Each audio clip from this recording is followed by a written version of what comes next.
Akkam jirtu kabajamoo dhaggeeffattootaaf daawwattoota keenyaa akka dhaggeeffataaf daawwataa jirtan Keelloo Miidiyaadhaa oduu har'aan isinitti hima. Shawaa Kaabaatti tibbana qondaalonni mootummaa waboon ajjeefamuun himamus ABO waboon dhimmicha ilaalchisee yaada hin laanne. Tibbana jechuun jimaata darbe gaafa amajji 3 bara 2025 waraanni bilisummaa Oromoo qondaalota mootummaa godina Shawaa Kaabaa irratti tarkaanfii fudhachuu isaa karaa adda addaa himamaa jira.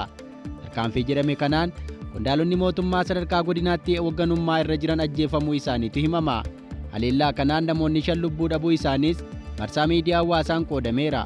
Haleellaa giddu gala Oromiyaa Shawaa Kaabaa aanaa Yaayyaa Gullalleetti fudhatame jedhame kanaan namoonni ajjeefaman Ashabbir Tasfaayee konkolaachisaa waajjira poolisii godina Shawaa Kaabaa, Mulgeetaa Agizaw itti gaafatamaa waajjira galiiwwan godina Shawaa Kaabaa, Suyyuma Berraa armaan dura bulchaa aanaa Alaltuu Kature amma itti gaafatamaa waajjira jallisii godina Shawaa Kaabaa, Geetawun Ejjetaa itti gaafatamaa buusaa gonfaa godina Shawaa Kaabaa, Geetuu Korraa itti gaafatamaa hawaasummaa aanaa Yaayyaa Gullallee ka jedhaman du'uu isaaniitu himame. Akkasuma namooti gariin ammoo madaa'uu isaanii gabaafameera.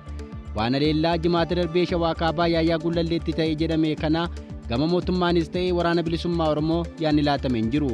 Ta'us deeggartoonni mootummaa karaa hedduu gaddiitti dhaga'amuu osoo ibsatanii argamaa jira. Odeessa itti aanuun siyaasa Itoophiyaa keessatti namni maqaan isaanii beekamu obbo Bulchaa Dammaqsaa du'aan boqotanii. Bulchiinsa Haayile Sillaasee irraa kaasuun Itoophiyaa keessatti gama siyaasaaf bulchiinsa biyyattii keessatti hirmaataa akka turan obbo Bulchaa Dammaqsaa du'aan boqochuun dhaga'ameera. Obbo Bulchaan baadiyyaa Wallaggaa lixaa Boojjii Dirmajjii ka dhalatan barumsaan namoota jajjaboo turuu isaaniitu himama. Akka seenaa isaanii irraa hubatamutti barnoota maallaqaa fi dinagdee digirii jalqabaa Yuunivarsiitii Finfinneetti barataniiru. Barnoota dinagdeen digirii lammaffaa Yuunivarsiitii Ameerikaa keessatti barachuu isaanii himama.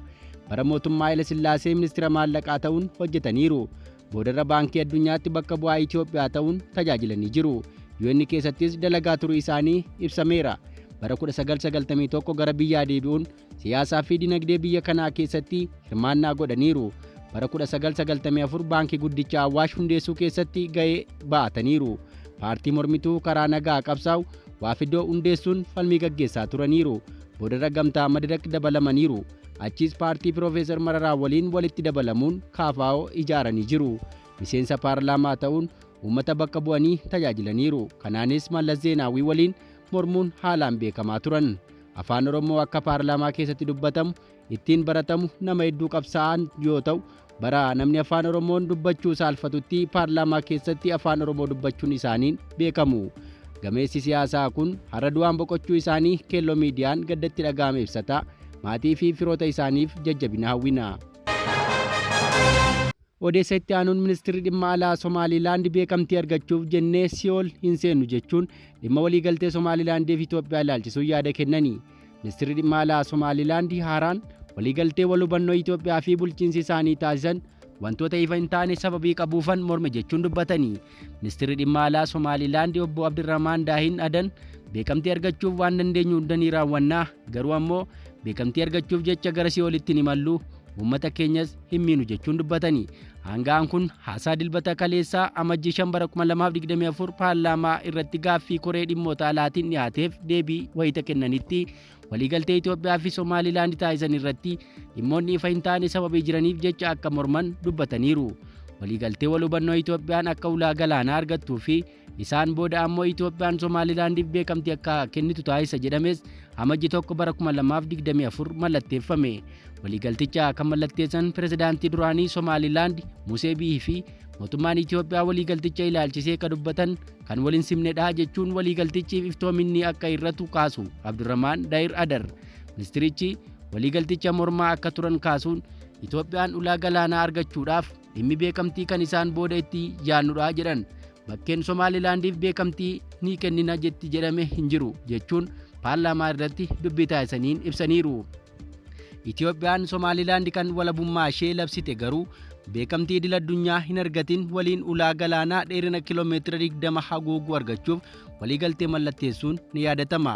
Deebii kanaatiif ammoo Itoophiyaan Somaaliilaandiif beekamtii kennu akkasumas dhaabbilee misoomaa Itoophiyaa keessaa gahee ni qabaatti jedhamee ture. Itoophiyaanis ulaa galaanaa sanarratti humna galaanaa akka hundeessituu fi Somaalilaandiif beekamtii ni kenniti jedhamu hordofee Somaaliyaan kan Somaalilaand akka qaama bulchiinsa isheetti lakkooftu dhimmicha gara mana maree nageenya biyyoota gamtoomaniitti geessuun ishee ni yaadatama. Bulchiinsa waliigalticha ministeera muummee Itoophiyaa Abiy Ahmed waliin waliigaltee mallatteesse bakka kan bu'e ministeerri dhimma alaa bulchiinsa haaraa paarlaamaa fi waajjira alaa biyyattii waliigalticha sakatta'uu qabaa jedhan. Somaalilaand filannoo pirezidaantii jaaffaa gaggeessiteen dursaan paartii mormituu waadaanii kan morkatan pirezidaantii Musee Bi'ii ka ta'an Abdurrahmaan Mohammad Abdullaahi injifachuun isaanii ni yaadatama. Oduu keenya birootiin Koongootti lammiileen Chaayinaa amoolee warqii fi doolaara waliin to'atamanii. Lammiileen Chaayinaa 3 baha Riippaabilika Dimokiraatawaa Koongoo keessatti amoolee warqee 12 fi maallaqa callaa doolaara 800 waliin to'annoo jala ooluu qondaaltonni himan.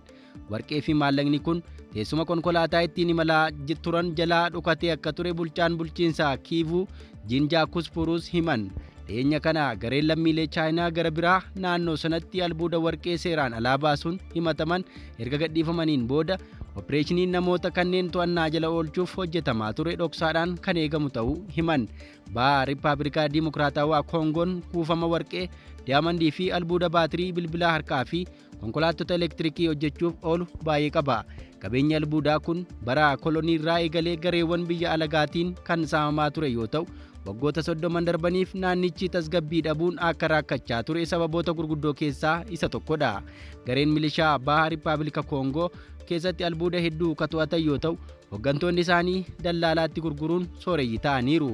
Puruusiin akka jedhanitti daldaltoonni sibiilota gati jabeeyyii kunneen muraasni namoota dhiibbaa guddaa qaban magaala guddoo Kinshaasaa waliin hariiroo gaarii kan qaban yoo ta'u, kanaaf ture ergamni hidhaa tibbanna raawwachuuf icciitiin kan qabameefi odeeffannoo argameen socho'aa akka turan ta'uu ka dubbatan aanga'aan kun warqee fi maallaqni kun kan argame naannoo Wulunguu kan daangaa Ruwaandaa irraa fagoo hin taane keessatti konkolaataan shakkamtootaa erga of eeggannoon sakatta'ame booda akka ta'e himaniiru.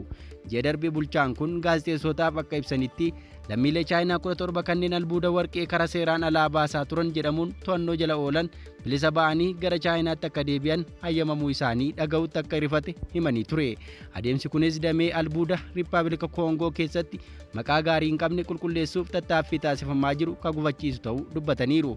Mootummaadhaaf gibiraa fi adabbii doolaara miliyoona 10 kanfaluu akka qaban dhaabbanni oduu Rooyiters bulchaa kana wabeeffachuun gabaaseera. Imbaasiin Chaayinaa haga ammaatti himannaa kana laalchisee yaada laatee hin qabu. Egaa dhaggeeffattoota keenya odeeffannoo narraaf qabanne kana fakkaata. Ka guyyaa boriin haga walitti deebinutti nagaan nuuf tura.